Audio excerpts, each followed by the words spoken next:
1942. Europe is being ravaged by war. But for Lina Heydrich, wife of the sinister Reinhard Heydrich, chief of the Reich security main office, life is wonderful. She has 3 beautiful and healthy children, luxurious homes in Berlin and Fehmarn, and her husband is tirelessly laboring to fulfill the goals of her adored Nazi party. The Jews, whom she so hated and despised, had been driven out of German society. The future was tinged with promises of even greater glories for her family and country. And yet, she will soon be given a life lesson whose bitterness many before her have had to taste. That who lives by the sword, dies by the sword.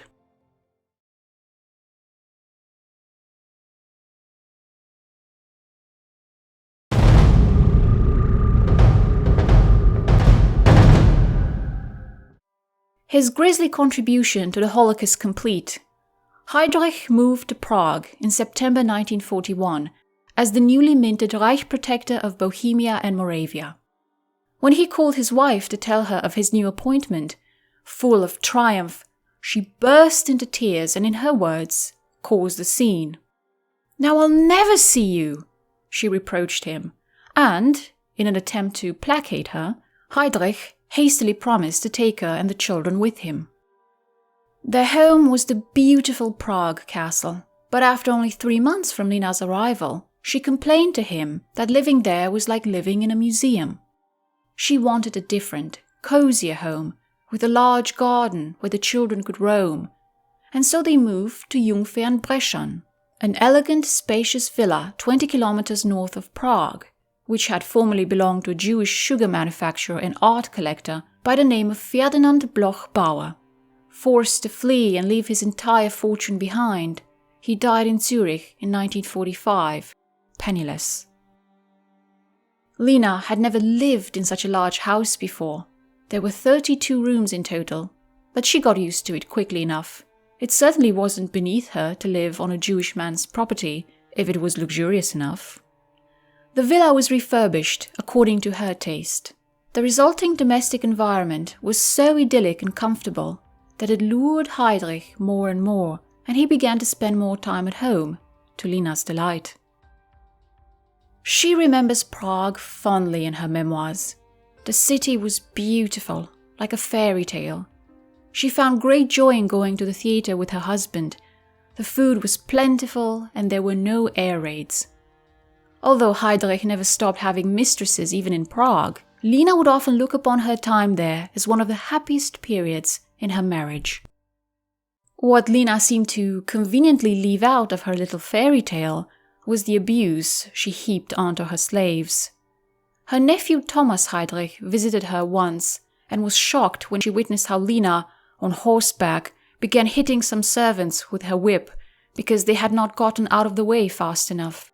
After the war, the people who had been forced to work for her spoke of physical and verbal abuses, of her spitting on them. A girl who had been sent to pick her fruit was startled when Lina approached her and viciously yanked the ladder from underneath her. Once, a guard asked Lina to give the starving prisoners more food. Instead, Lina told the guard to let her know on time if any of the prisoners seemed to be dying, so that a replacement could be found. Slave laborers from Theresienstadt were forced to build a swimming pool in the garden and had to sleep in the stables, crammed like sardines and tortured by insects. "Get out of my way, you Jewish pig," one of the forced laborers remembers her screaming. Historian Mario Dederich reports that one laborer was sent to Auschwitz at Lina's request. Her house staff enjoyed better treatment from her. One woman recalls how she had developed a rash on her hand and had asked Lina for permission to go to the doctor. Lina attempted to patch up the woman herself and had given her a sugar poultice, and only when the skin condition worsened did she allow the woman to see a doctor. The rash healed very fast, thanks to the medicine given by the doctor, but whenever she saw her afterwards, Lina would say, "I cured that girl." Another thing that shocked her nephew during his visit was the physical abuse Lina visited upon her own children. She beat them if they misbehaved, and if they said anything she disapproved of during meal times, they had to leave the table.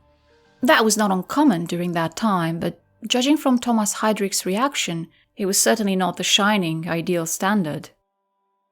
For Christmas 1941, Lina and her husband went to their hunting lodge in Stolpshof near Nauen and spent the nights deer stalking.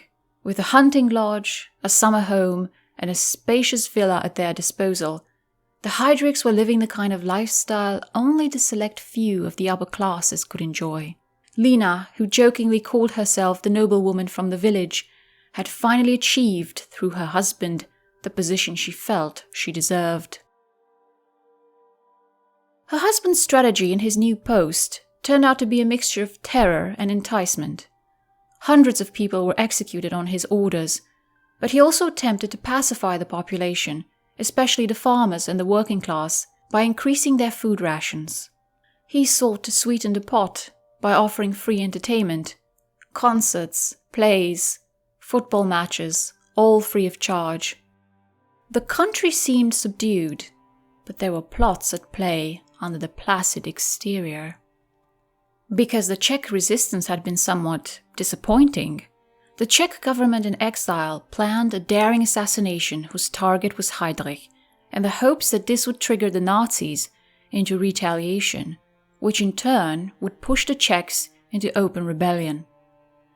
The resistance at home strongly rejected this plan, which they saw was senseless. They believed that the Reich would simply send a new hangman, one perhaps worse than Heydrich. Having understood that the Nazis had taken the entire country hostage and would not hesitate in spilling rivers of blood, the home front resistance feared the brutal retaliation of the Nazis. In the meantime, Heydrich had grown uncharacteristically careless. Even with several assassination plans targeting him foiled, he was not worried, which was odd. He, who had been nicknamed Mr. Suspicion by his colleagues, who talked about the life and death struggle against the enemy, of being eternally vigilant, he had to be begged by his wife to wear a bullet vest and was driving around in an open car to keep a cool head, as he joked to his driver. Perhaps he believed that the Czechs, his Czechs, as he arrogantly called them, would not dare touch him. Perhaps he wanted to appear strong and unafraid. Why would anyone wish him harm? Lina asked Nancy Doherty, who I imagine had to bite her tongue at this astonishing moral myopia. The country was at peace. No bombs fell. He thought they would thank him, Lina continued. It's difficult to imagine Heydrich as being so completely delusional as to truly believe that, for the Czechs, he was anything but an intensely hated, oppressive intruder. But many historians seem to agree that, although he was not under the illusion that they loved him, he apparently believed that they at least respected him. He would find out the exact sentiments of this country soon enough. On the evening of May 26, a Tuesday, a special event took place in the Wallenstein Palace. Heydrich organized a musical evening and a tribute to his father Bruno, who had died in 1938.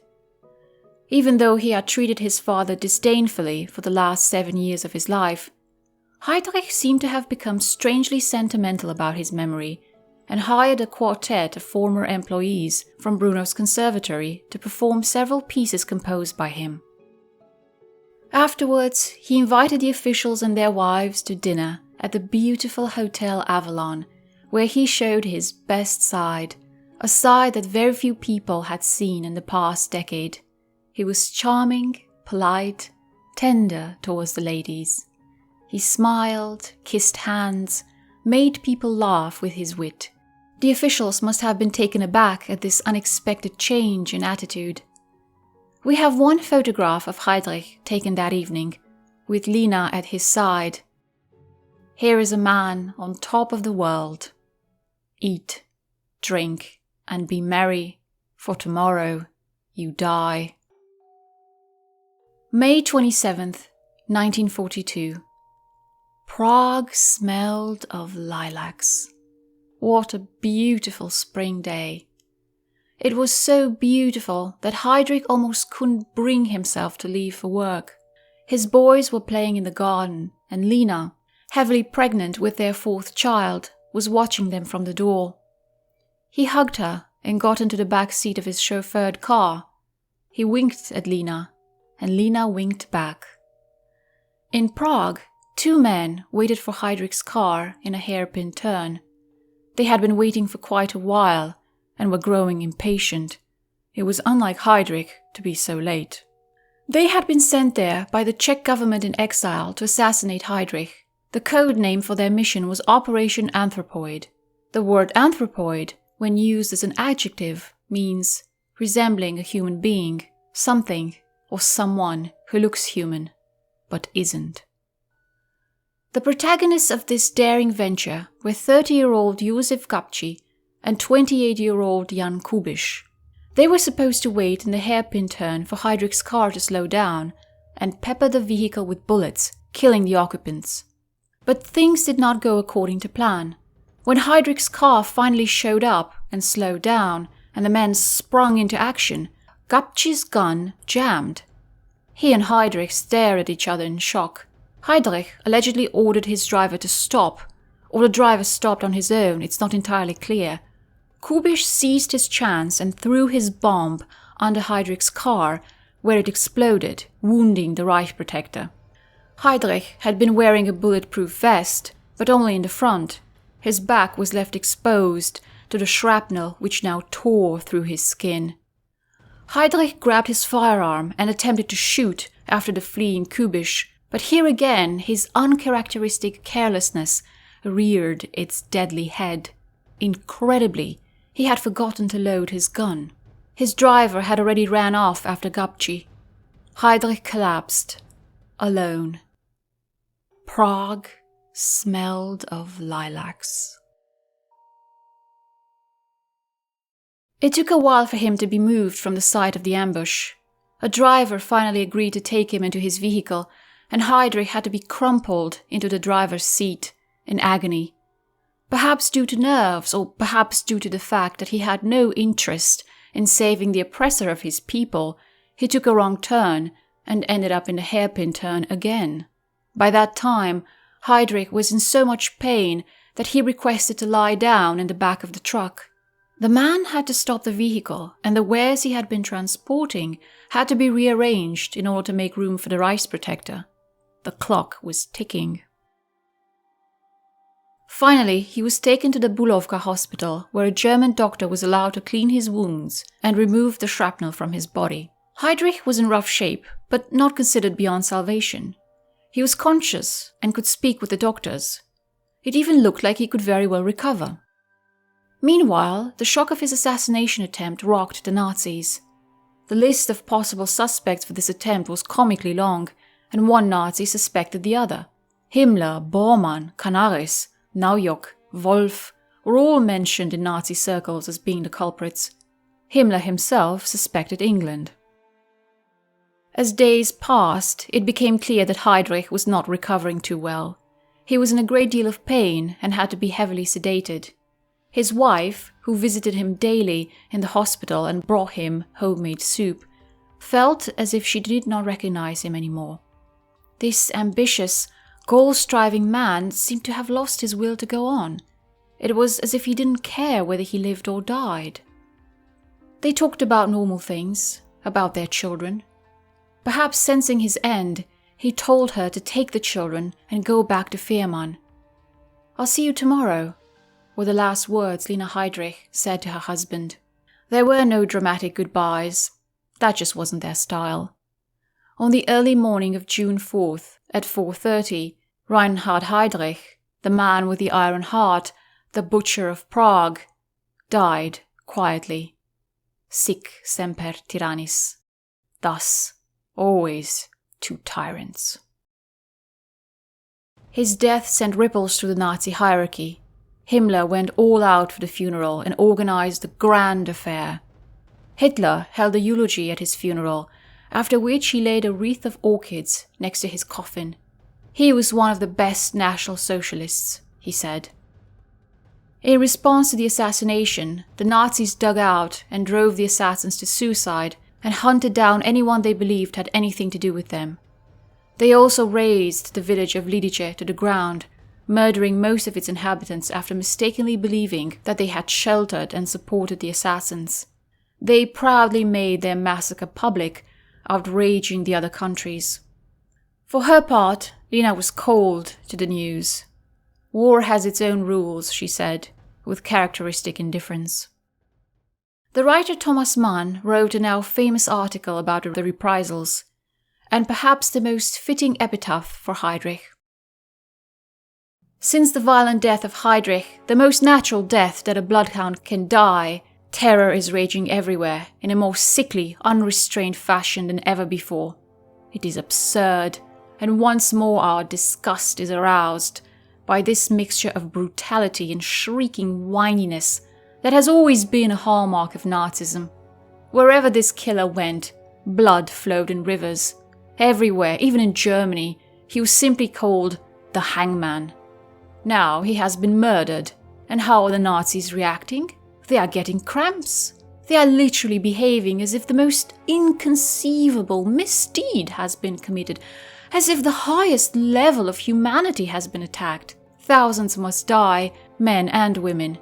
An entire town that supposedly sheltered the perpetrators is massacred and razed. The surviving population of Prague must line the streets as the saint's funeral procession passes by. At home, a pompous state funeral is commanded, and another butcher says at his grave that he had been a pure soul and a man of profound humanity. All this is insane. To say that Heydrich was a noble person, one needs power, absolute power, to prescribe what is truth and what is idiocy.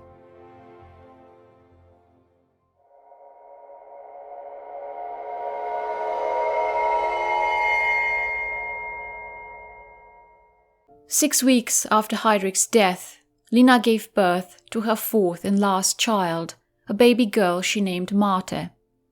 Himmler was now the legal guardian of Lina and her children, a detail none of the involved parties were very happy about. She sold her house in Berlin and returned to Jungfernbrechen, where she claimed that she had been the happiest and where, it must have slipped her mind to mention, she still had her army of slaves ready to obey her whims. Lina was devastated by the loss of her husband. She was so upset that she could not attend his funeral in Berlin. Her two young sons had to fill in for her. She began to feel a little crazy, as she put it, and would often hide away in the woods. In 1943, disaster struck yet again, as her eldest son Klaus was killed in a traffic accident at the age of 10. He was driving his bike and shot out of the gate of the property directly in front of a truck. He struggled on for half an hour, but died at the scene of the accident. Lina wanted the truck driver, Karel Kaspar, to be executed, but the authorities who investigated the case could find no sinister motive. It had truly been an unfortunate accident. It was almost as if the country itself was slowly beginning to eat at her family, like an organism whose white blood cells suddenly become aware of the existence of viruses within its system. The situation was not rosy for Lina. All the perks that she enjoyed were as a result of her husband's position. Now there would be someone else to take that place and enjoy those perks. Even as the widow of such an important figure for the Nazis, she struggled. The Nazis, to whom she had been so devoted, and upon whose protection she now depended almost entirely, would only give her ownership of Jungfernbrechen if she agreed to never marry. Considering that she was only 31 and had 3 young children, this was a bit cruel. Heydrich himself, in a letter which was supposed to be delivered to Lina in case of his death, had advised her to marry and give their children a new father.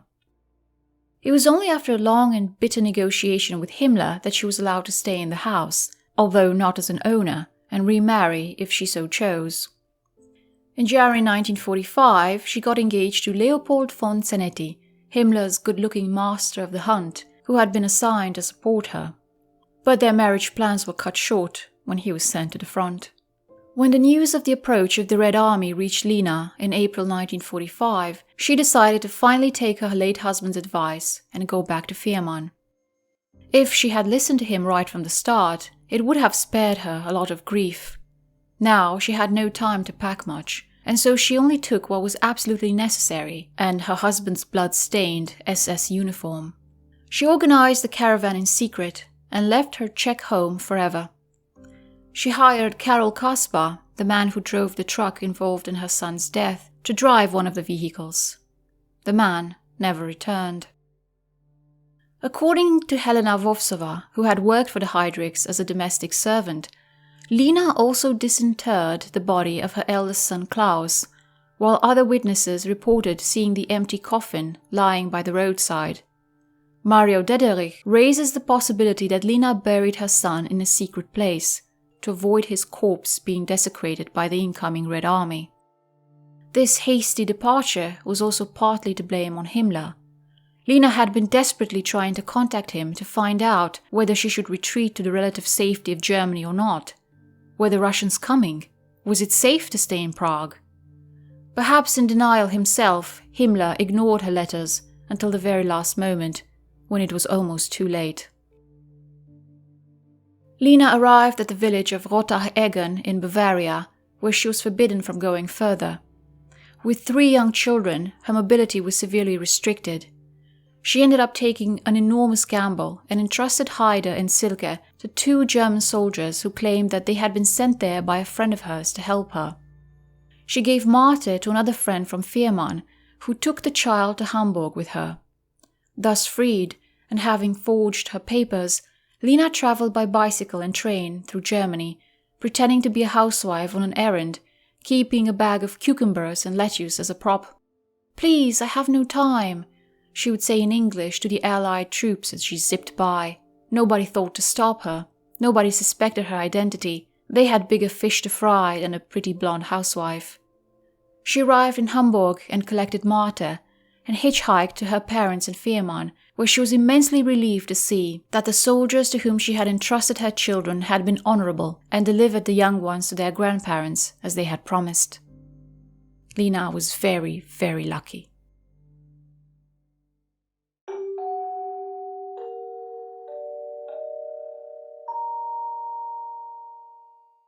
Germany was ravaged, an open wound. The Allies, sickened by the discovery of the horrors perpetrated under the regime, placed signs at the German borders. "Here ends the civilized world. You're entering Germany." Germany begins to slowly starve to death. The Western Allies try to help, but the grain they bring to Germany is not enough to feed the entire country. The governor of the British occupation zone, Sholto Douglas, was tortured by the sight of starving, skeletal German children standing among the ruins of their cities. The Soviets were more concerned with extracting resources from their occupation zone than the general well-being of their vanquished enemy. Heydrich's mother Elizabeth starved to death. Lina believed that they let her starve because she was a Heydrich, but the truth was, a staggering number of elderly men and women starved in Halle during that month alone. The Nuremberg trials revealed what Heydrich had done. The tables had turned in a spectacular fashion. Lina and her family became social pariahs. Her childhood friends avoided her. Others asked her what it was like to live with a murderer. People would knock on her door just to see what she looked like. Her daughter Silke would later recall how the other children spat at them. Lina's marriage plans to von Zanetti fell apart once she was condemned to life in prison by the Czech government. Uneasy with this new legal development, he told her he could not marry her. In 1946, scared that she might be deported to Czechoslovakia, she asked von Zanetti to help her hide, and he found her a job as a milkmaid in Wels, Austria. The job was hard, and Lina felt isolated and lonely without her family, and so she eventually returned.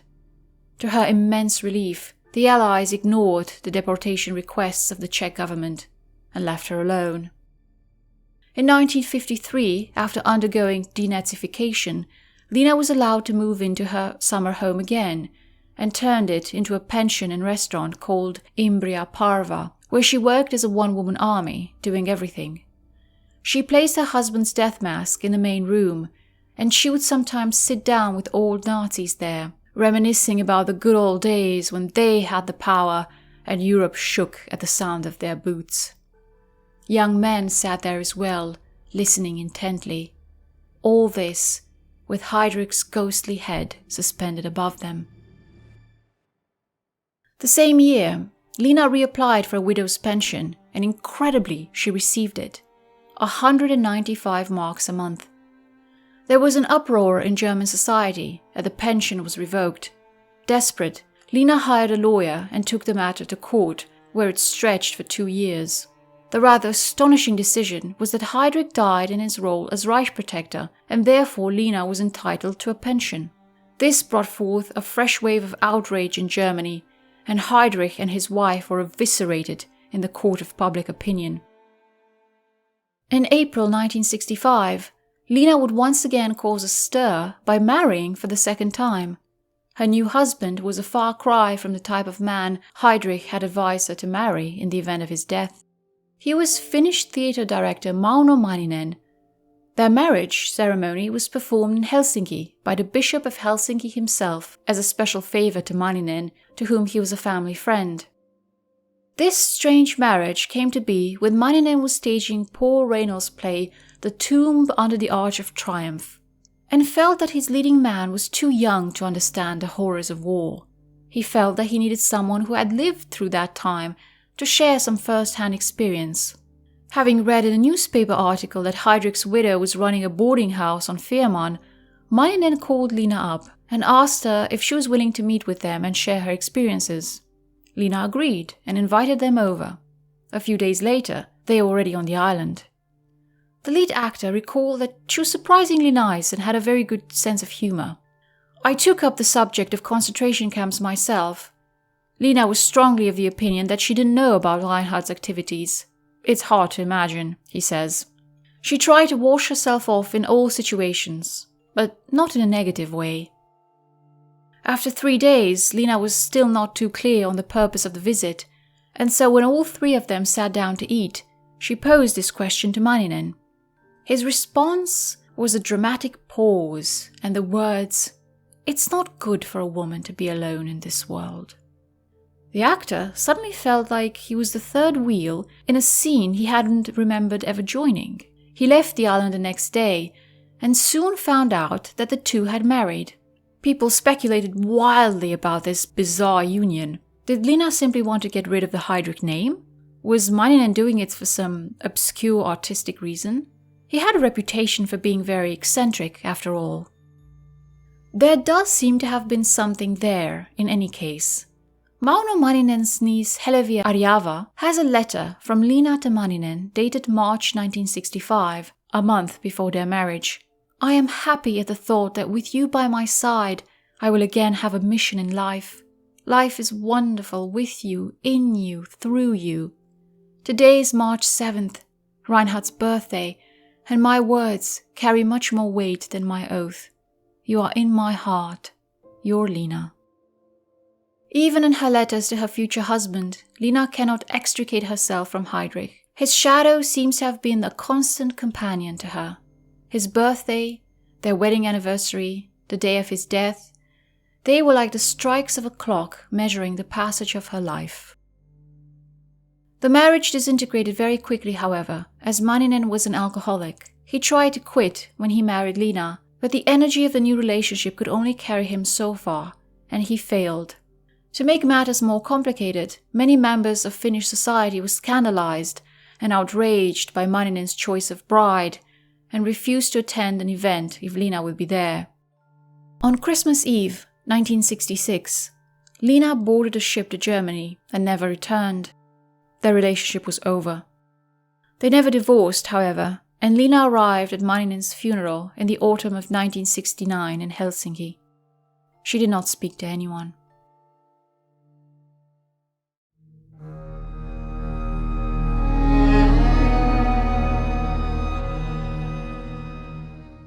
Historian Nancy Doherty visited Lina 3 times, in the 1970s and 80s.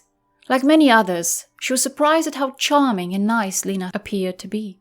She was interested in how other people lived. She seemed uncertain of almost anything else except how she felt, still, about her husband, Doherty recalls. The fact that Doherty was a woman might have given her a unique insight into Lina's character. They discussed cooking, talked about the past, talked woman to woman, and Doherty noticed things that male historians seem to have missed. Lina was no stranger to being contacted by historians interested in her husband. One such historian characterized her as confused. But Nancy Doherty noticed that it is obvious that for her, as for most of us, the path to truth was a journey through a series of successive approximations toward an end never entirely attained. She might have been confused, yet very often that seemed to suit her purposes. What I found was not so much confusion as a tendency to shift among the layers of reality that lay behind her husband's image. This almost mercurial talent reflected her way of dealing with the complexity of the past.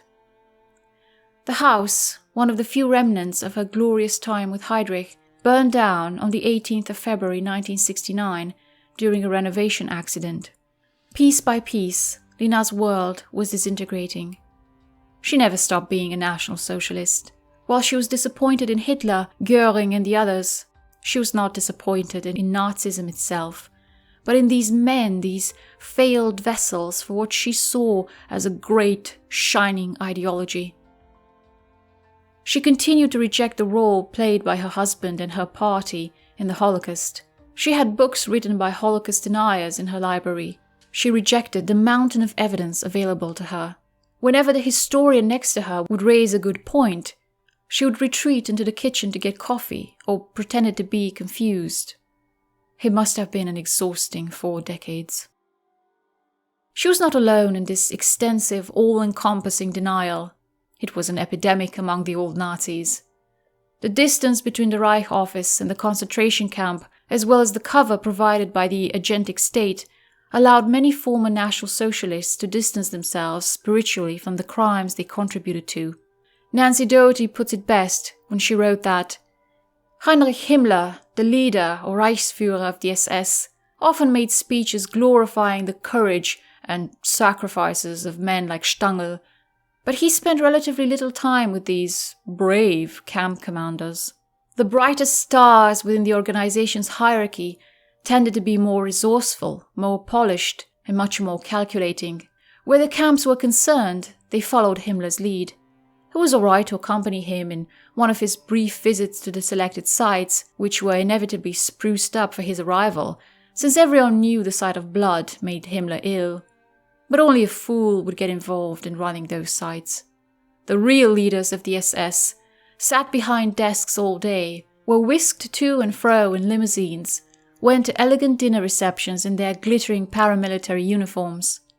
And so it could happen that Adolf Eichmann, the administrator of the death camps, who had always wanted to become one of those real leaders, could sit in his bulletproof booth in Jerusalem in 1961 and profess amazement that he was regarded as a common murderer.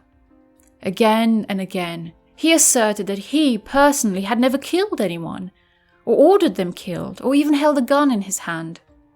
From the man on the railway platform to the man in the glass booth, no one seems to have felt responsible for anything.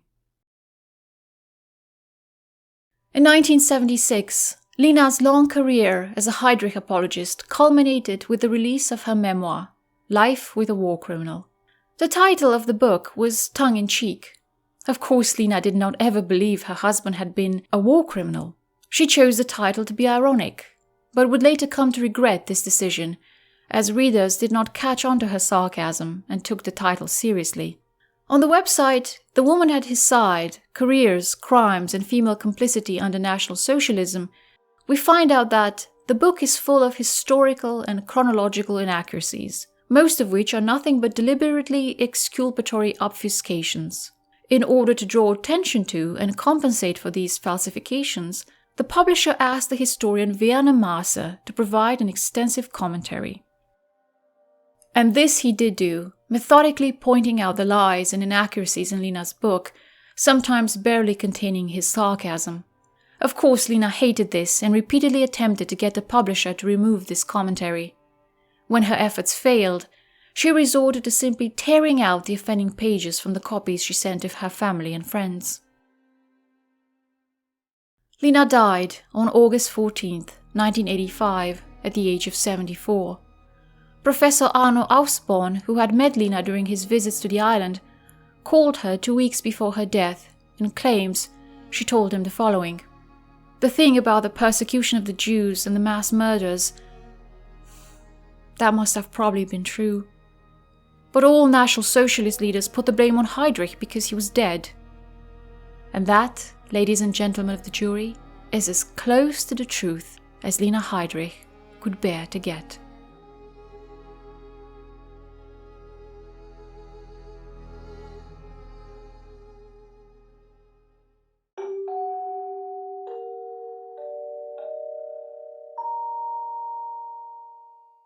And what of the Heydrich children? They did quite well for themselves in the new country. Her youngest daughter Martha married a farmer on Fehmarn and opened a clothing shop, which is now run by her very pretty daughter. In June 1973, she told the Daily Mail that she was very hurt by her father's nefarious reputation and could not accept how history sees him. Somehow, I've never really been convinced that this is what happened, this is what he was like. Perhaps it's too soon for the truth to be known. You have no idea what it means to have such a father. She suffered nightmares and had to spend a long time in therapy. Worth noting, however, is that she named her first son Reinhard. Nobody knows for sure what Grandpa really did, the new Reinhard said. Yes, it's all a big mystery, isn't it?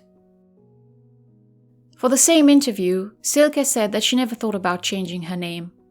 My father was my father. I can't escape that fact. Besides, I hope that maybe grass would grow over his memory, that people would forget. After all, time heals all wounds, doesn't it? She talked about how difficult it was for her and her siblings to get accepted into college.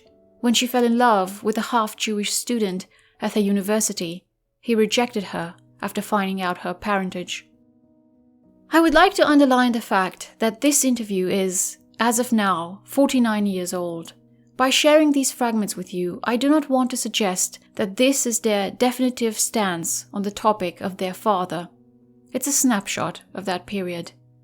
I do not know what is in their hearts today, or how their journey of processing their father's legacy has developed throughout these past 4 decades.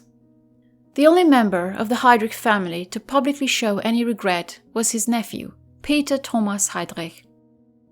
I felt myself to be the representative of all the others, of my aunt, Lina Heydrich, who was so proud of her husband, of his 3 children, Heide, Silke, and Martha, who, and this I cannot understand, felt and feel nothing. He rejected his name and took his mother's family name instead. He would go on to have a prolific career as a theatre director. He incorporated fragments of books banned by the Nazis in his work. He would prove that the Heydrich genes are not in fact devoid of compassion. The second eldest son, Heide Heydrich, who inherited his father's blood-stained SS uniform, has been up to some interesting things as far as we are concerned. In 2012, on the 17th anniversary of Heydrich's death, Lina's memoir was republished at his behest, with a new introduction, amendments to the original text, and most importantly, without the historical commentary included in the first edition. The title had been changed to the more palatable My Life with Reinhard.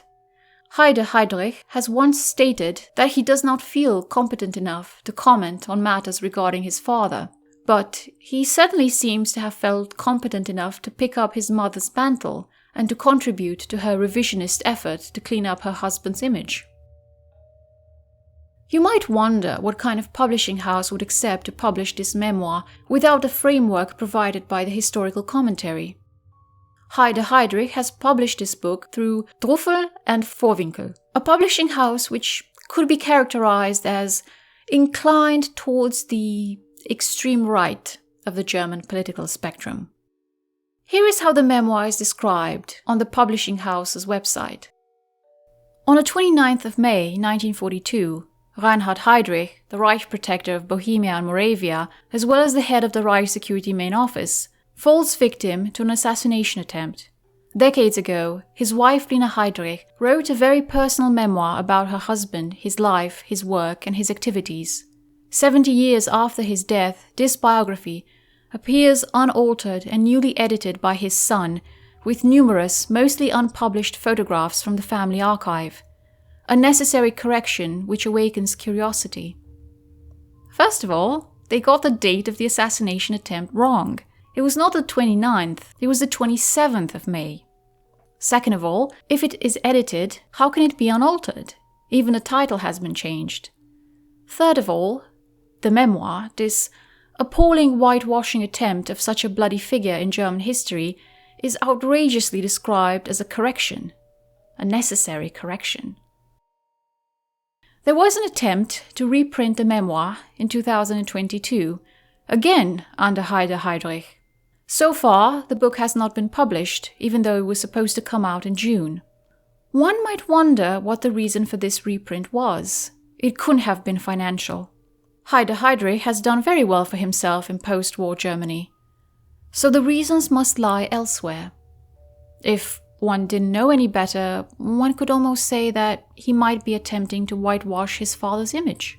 How someone could do any serious research and still make this attempt is a bit of a mystery, especially when one claims to not feel sufficiently competent to make any public statements about Reinhard Heydrich. This republishing effort, however, might be a sufficiently clear statement on its own.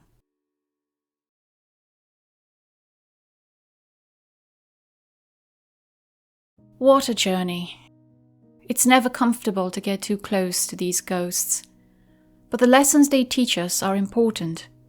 Intolerance and hatred always give birth to monsters. There is no true healing without facing one's own actions.